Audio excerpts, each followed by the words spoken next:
Welcome students, अस्सलाम वालेकुम। बेटा कैसे हैं आप सब लोग? खैरियत से होंगे। तो आज हम अपने इस सेशन के अंदर बहुत सारी मामलात यानी बहुत सारे टॉपिक्स ऐसे हैं जिनको डिस्कस करना अभी भी बाकी है, तो वीडियो के एंड तक रहेगा इंशाल्लाह। मेरा नाम है असदुल्ला। आज हम जिस प्लेटफॉर्म में मौजूद हैं वो है अपना टीचर.com। ठीक है, मैं हूँ टीचर फिजिक्स और केमिस्ट्री का। तो हम स्टार्ट कर रहे हैं chapter number 2 scalars and vector. जो टॉपिक हम डिस्कस करने वाले हैं वो है properties of vector addition. Most favourite question है एग्जाम का। ये मतलब हर साल आने वाला सवाल है। अगर नहीं आ रहा हर साल तो कंसिस्टेंसी के साथ एक एक साल के गैप से जरूर आता है। ठीक है, तो इसका मतलब ये है कि इस साल इसमें से कौन सी प्रॉपर्टी आएगी, क्योंकि इसकी दो प्रॉपर्टीज हैं जो हम डिस्कस करेंगे। अभी लिखवाऊंगा एग्जैक्टली, आपको सब चीजें याद आना शुरू हो जाएंगी। हाँ बिल्कुल, ये सवाल आप लोगों ने पास्ट पेपर्स में देखा होगा। पहली प्रॉपर्टी है हमारे पास कॉम्यूटेटिव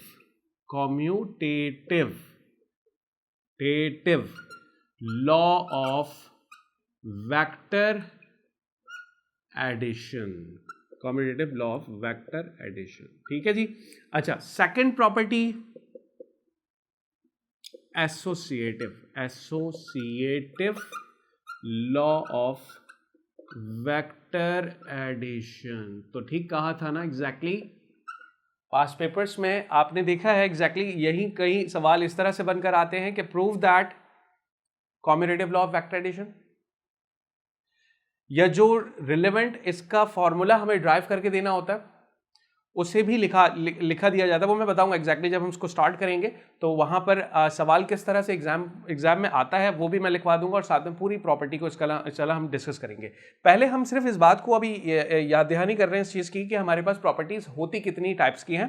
दो प्रॉपर्टीज हैं एडिशन कराने की। पहली प्रॉपर्टी है commutative law of vector addition, दूसरी प्रॉपर्टी है associative law of vector addition. ठीक है, अच्छा चलिए अब हम शुरू करते हैं commutative law of vector addition से। तो commutative law of vector addition का सवाल एग्जाम में किस तरह से पूछा जाएगा, पहले वो लिखवा लेता हूं कि prove that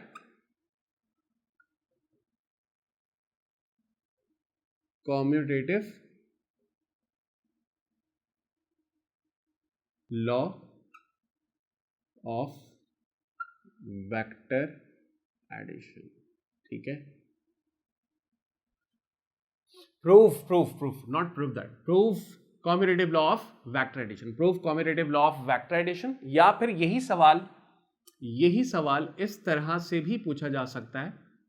in another way यही सवाल इस तरह से भी किया जाता है कि show that vector A plus vector B का जो सम होगा वो इक्वल होता है वेक्टर बी प्लस वेक्टर ए।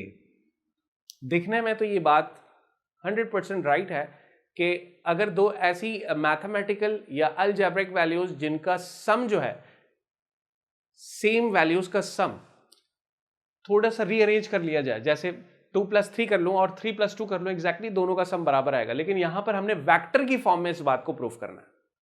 क्या वेक्टर में भी यही सब होता है? यानी वेक्टर ए को अगर पहले रखा जाए और वेक्टर बी को उसके साथ सम कर लिया जाए, ठीक उसी तरह से in other way vector B को पहले ले लिया जाए और वेक्टर ए को उसके साथ सम कर लिया जाए, तो क्या ये इक्वल होगा? और हमें ये बात प्रूफ करके देनी है कि ये इक्वल होगा। और कैसे होगा इसे इंशाल्लाह आज के सेशन में हम कंप्लीट करेंगे। ठीक है, यहां तक ये बात क्लियर हो गई कि हम आज के सेशन में बेसिकली करने क्या वाले हैं। चले अब इसका स्टार्ट हमने कैसे लेना है प्रूफ करने के लिए। एग्जैक्टली जिन दो वेक्टर्स की हम बात कर रहे हैं, जैसे वेक्टर ए और वेक्टर बी, उसे हम कंसिडर कर लेते हैं। कंसिडर प्रूफ के सवाल के लिए पहली हेडिंग याद रखें, ये भूलिएगा मत, प्रूफ की हेडिंग डालिएगा पहले। Proof, consider two vectors vector A and vector B. ठीक है, अब इनको हम यहां दिखा भी देते हैं कि हमारे पास जो वेक्टर ए है वो हमारे इस तरह से होगा, vector A and vector B. ऐसे आपने ड्रॉ करना है, वेक्टर ए और वेक्टर बी। अच्छा, अब उसके बाद आप क्या करोगे?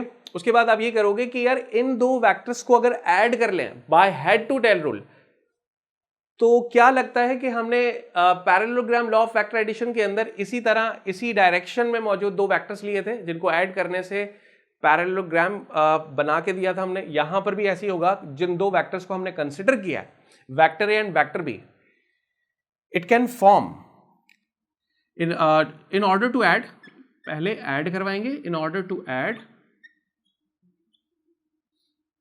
We can form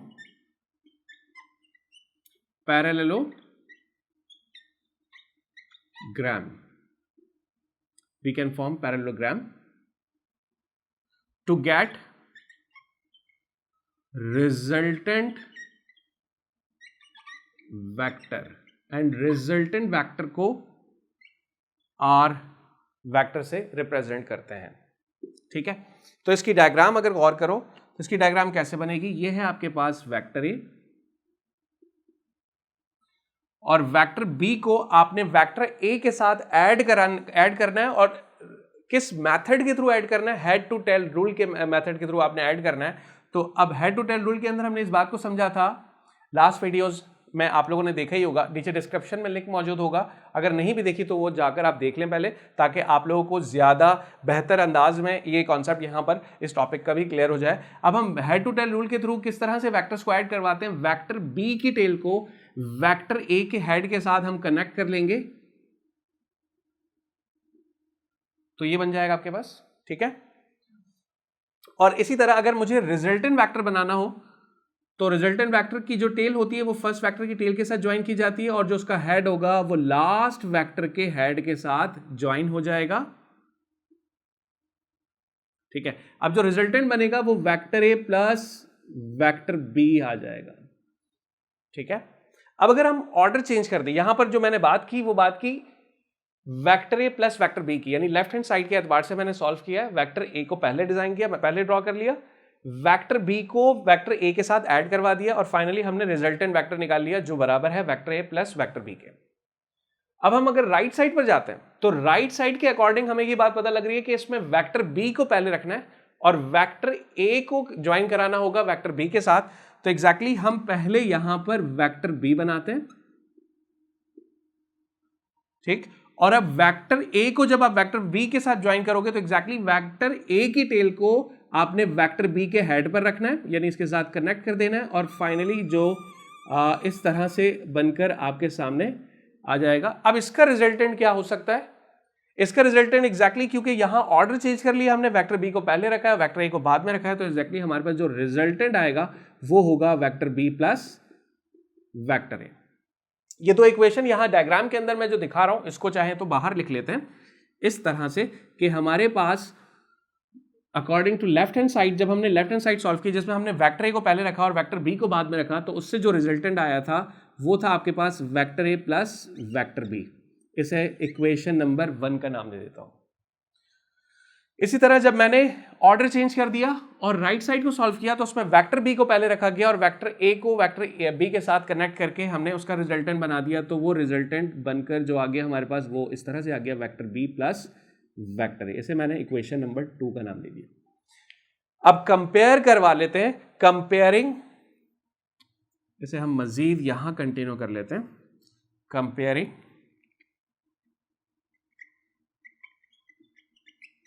equation 1 and 2.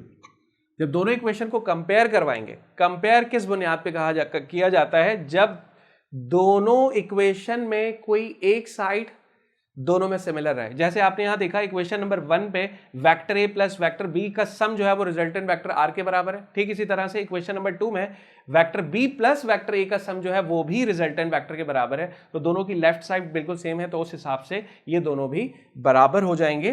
तो कंपैरिजन करवाने से हमारे पास जो रिजल्ट आएगा vector A plus vector B बराबर हो जाएगा vector A plus vector B बराबर हो जाएगा vector B plus vector A के. और यही चीज हमें प्रूफ करनी थी. Commutative law of vector addition यही होता है कि हम दो वेक्टर कंसिस्ट करते हैं और उनको ऐड करा देते हैं डिफरेंट ऑर्डर से, जिसके नतीजे में रिजल्ट दोनों के सेम आते हैं. और यही बात आपने प्रूफ करनी थी. तो यहां प्रूफ हो गया. अब इसमें हम यहां लिखेंगे प्रूव्ड. ठीक है, चलिए अब हम associative law of vector addition की बात कर लेते हैं. थोड़ा सा मैं रब कर लेता हूं, आप लोग जब तक इसका स्क्रीनशॉट ले लो. तो चलिए स्टूडेंट, अब हम बात करेंगे second property of vector addition, that is associative law of vector addition. ठीक उसी तरह जैसे मैंने आप लोगों को स्टार्ट में ये बात समझाई थी कि एग्जाम के अंदर ये सवाल बनकर किस तरह से आता है, तो यहां पर भी पहले हम ये डिस्कस कर लेते हैं कि ये सवाल हमारे पास किस तरह से रिटन में आएगा, ताकि हमें इसका आंसर देने में और इसको ड्राइव करने में, इसको प्रूफ करने में आसानी हो और हम सही मायनों में इसको कर पाए। ठीक है, तो देखिए आपके पास जो एग्जाम में सवाल बनेगा वो इस तरह से बनेगा, proof associative law of vector addition. Simple, इस नाम से ही आ जाएगा और आपसे कह दिया जाएगा कि आपने associative law of vector addition को प्रूफ करके देना है। ठीक है, इन अनदर वे यही सवाल इस तरह यानी मैथमेटिकल फॉर्म के अंदर किस तरह पूछा जा सकता है, show that vector A plus vector B का जो सम है उसे हम वेक्टर सी के साथ सम करवा देंगे और वो बराबर प्रूफ करने के लिए आएगा vector A plus vector B plus vector सी।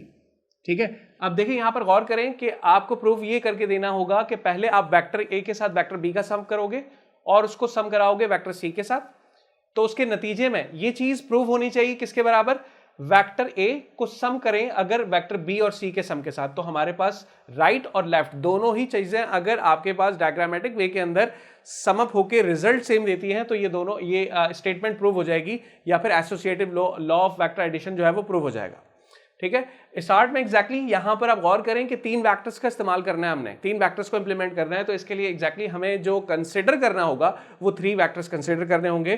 तो पहली हेडिंग जो डलेगी वो डलेगी प्रूफ की। Consider 3 vectors, consider 3 vectors that is vector A, vector B and vector C. ठीक है, ये 3 वेक्टर्स हम कंसिडर कर रहे हैं और वो तीनों वेक्टर मैं यहां पर शो कर लेता हूं कि वेक्टर ए हमारे पास इस तरह से है, वेक्टर बी इस तरह से है कुछ, ठीक है, और वेक्टर सी जो है वो आपके पास इस तरह से है। आप चाहें तो इनकी डायरेक्शन चेंज भी कर सकते हैं, इट्स अप टू यू कि, लेकिन 3 वेक्टर्स कंसिडर करना जरूरी है। ठीक है, तो यहां पर मैंने 3 वेक्टर्स जो लिए हैं उनकी डायरेक्शंस मैंने ये रखी है। वेक्टर ए को मैंने कुछ इस तरह से दिखाया, वेक्टर बी बिल्कुल स्ट्रेट है और वेक्टर सी जो है वो डाउनवर्ड आ रहा है। अब आपने क्या करना होगा, इन तीनों वेक्टर्स को ऐड कराना है।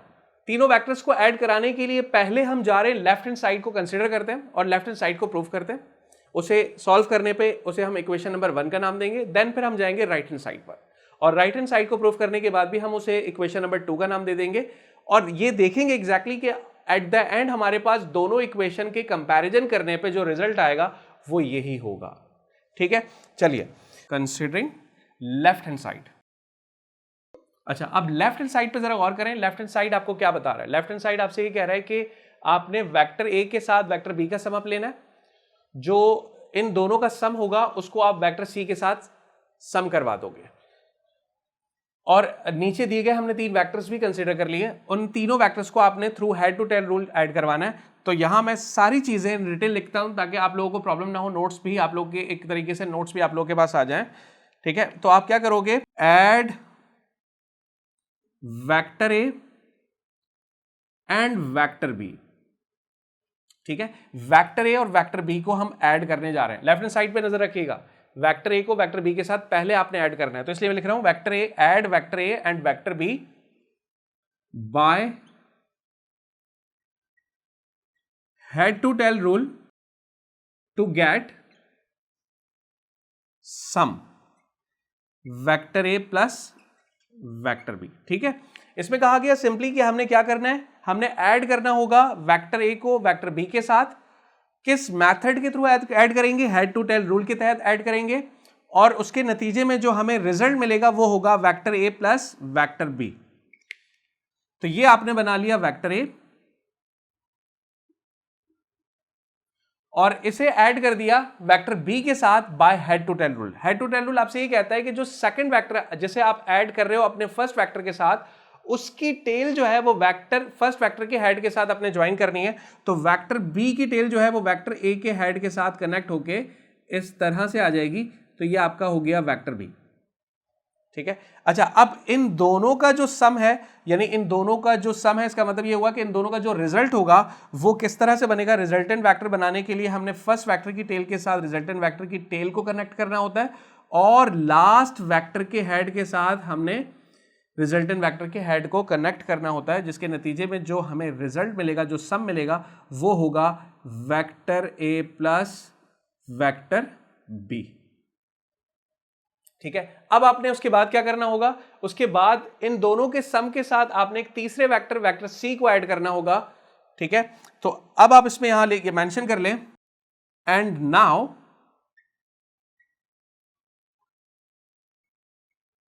add vector C to the sum of vector A plus B to find resultant vector R, to find resultant vector R। हम इसे यहां लिख लेते हैं ताकि इसकी डायग्राम यहां कंप्लीट हो सके। To find the resultant vector R. ठीक है, चलिए अब हमने वेक्टर ए और वेक्टर बी को पहले ही सम करा चुके हैं, जिसके नतीजे में हमारे पास जो रिजल्ट आया था वो ए प्लस बी आया था। अब ए प्लस बी के साथ आपने ऐड करना है वेक्टर सी को। वेक्टर सी किस डायरेक्शन में बना हुआ है, इस डायरेक्शन में बना हुआ है, तो एग्जैक्टली जो रिजल्ट था, जो ए प्लस बी का हेड था, उसके साथ आपने वेक्टर सी की टेल को ज्वाइन करना होगा। तो वेक्टर सी की टेल जो है वो इस तरह रिजल्टेंट वेक्टर यानी sum of vector A plus B के हेड के साथ कनेक्ट होके कुछ इस तरह से बनकर आ जाएगी। तो ये आपके पास बन गया, वेक्टर सी ऐड हो गया ए प्लस बी के साथ। अब फाइनली जब हमने फाइनल रिजल्ट निकालना है तो वो किस तरह से निकाला जाएगा, क्योंकि अब आपने ये सोचना है कि ए प्लस बी का जो सम है उसके साथ आपने वेक्टर सी को ऐड कर दिया, तो इसलिए जो आपके लिए पहला वेक्टर हो गया वो हो गया ए प्लस बी, और जो उसके बाद वेक्टर जो वेक्टर सी आपने इसके साथ ऐड कर दिया वो आपके लिए सेकंड वेक्टर हो गया। अब इन दोनों का अगर रिजल्टेंट वेक्टर निकालना है तो आपने फर्स्ट वेक्टर की टेल और लास्ट वेक्टर के हेड को आपस में ज्वाइन कर लेना है। तो ये आपका इस तरह फाइनल रिजल्ट बन जाएगा, जो रिजल्ट बराबर होगा ए प्लस बी प्लस सी के। ठीक है, यहां डायग्राम में आपने शो कर लिया। अब उसके बाद आप उसे यहां भी दिखा दोगे कि हमारे पास जो रिजल्टेंट वेक्टर आ गया वो आ गया ए प्लस बी प्लस सी, और इसे मैं नाम दे रहा हूं इक्वेशन नंबर 1 के। ठीक है, अच्छा अब उसके बाद हम क्या करेंगे, राइट हैंड साइड पर जाते हैं। राइट साइड पर जरा गौर करें, वहां पर आपके पास थोड़ा सा ऑर्डर चेंज है। यहां आपने वेक्टर बी को वेक्टर बी और सी का सम पहले लेना है, और उसके सम के साथ आपने वेक्टर ए को ज्वाइन करवाना है। तो अब ये किस तरह से आप यहां शो करोगे, आप लिखोगे add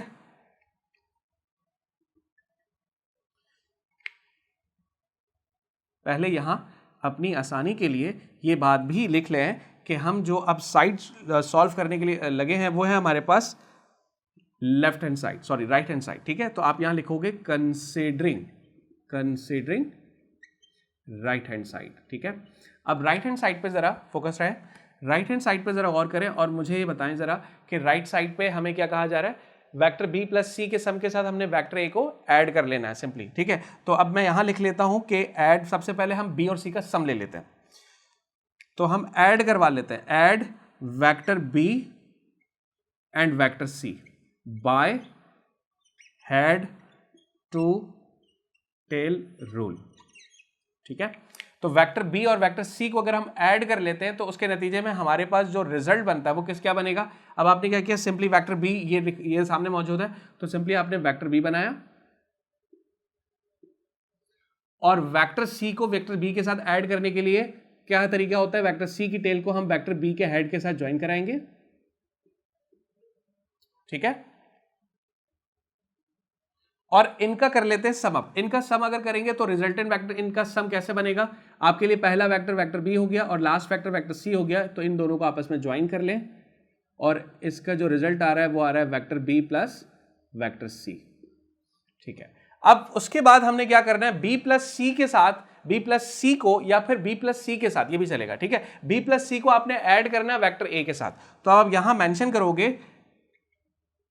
and now add vector A and B plus C to find resultant vector R, ठीक है। तो अब इन दोनों को अगर हम सम कर लेते हैं, अब वेक्टर ए के साथ आप कैसे बी प्लस ए को सी को ज्वाइन करोगे, तो एग्जैक्टली आप क्या करोगे, आपके लिए पहला वेक्टर इस दफा वेक्टर ए हो गया, और जो आपके लिए सेकंड वेक्टर है वो है बी प्लस सी। बी प्लस सी आप बना चुके हो, ये रहा आपका बी प्लस सी, ये आपके लिए सेकंड वेक्टर है। इसको आपने फर्स्ट वेक्टर ए के साथ जो है ऐड करवाना है। तो अब आप क्या करोगे, सेकंड वेक्टर की टेल को वेक्टर ए के हेड के साथ कनेक्ट कर रहे हैं, तो एग्जैक्टली मैं वेक्टर ए को यहां शो करूंगा, ठीक है। ये हो गया आपके पास वेक्टर ए। आपने क्या किया, वेक्टर ए के हेड के साथ वेक्टर बी प्लस सी की टेल को ज्वाइन करा दिया। तो जो रिजल्ट आएगा वो किस तरह से आएगा, रिजल्टेंट वेक्टर के लिए हम फर्स्ट वेक्टर को लास्ट वेक्टर के हेड के साथ कनेक्ट करते हैं। अब आपके पास फर्स्ट वेक्टर क्या है, वेक्टर ए, और लास्ट वेक्टर क्या है, बी प्लस सी। तो इसका जो रिजल्ट बनेगा वो इस तरह से बन जाएगा। तो रिजल्टेंट वेक्टर आपके पास आ रहा है vector A plus vector B plus C. इसे आप यहां भी शो कर लें कि हमारे पास जो रिजल्टेंट वेक्टर आ गया वो आ गया vector A plus vector B plus C, और इसे मैं नाम दे देता हूं इक्वेशन नंबर 2। तो देखिए इक्वेशन नंबर 1 और इक्वेशन नंबर 2, दोनों इक्वेशंस में आपको लेफ्ट साइड सेम दिख रही है, यानी A plus B plus C जो है उसका रिजल्टेंट वेक्टर, और इसी तरह vector A plus B plus C का जो सम था उसका रिजल्टेंट वेक्टर, दोनों आपस में क्या आ रहे हैं, बराबर है। तो आप इनको कंपेयर करा के यहां से अपना रिजल्टेंट वेक्टर यानी आप इक्वेशन या property of associative law of vector addition को प्रूव कर सकते हैं। तो comparing equation 1 and equation 2, compare करने पर जो हमें रिजल्ट मिल रहा है वो मिल रहा है vector A plus B plus vector C is equal to vector A plus B plus C के, ठीक है। और यही चीज हमें प्रूफ करके देनी थी, associative law of vector addition की यही एक्सप्रेशन है जो हमें प्रूफ करके देनी थी। चलिए हम अपने इस सेशन को यहाँ पर कंप्लीट हमने कर लिया है। तो आज की इस वीडियो को बहुत अच्छे से पॉज करके इन रिटन रजिस्टर्ड में लाजमी तौर पे अपने हैंड राइट से लाजमी लिखिएगा, ताकि ये बात आपके दिमागों में रजिस्टर्ड हो जाए। उसके बाद ये टॉपिक फिर आपको कभी नहीं भूलेगा। अपना तब तक के लिए बहुत ख्याल रखिएगा। इंशाल्लाह हम नेक्स्ट वीडियो में इसी चैप्टर से कनेक्ट किए हुए नेक्स्ट टॉपिक को डिस्कस करेंगे। Thank you so much. अल्लाह हाफिज़।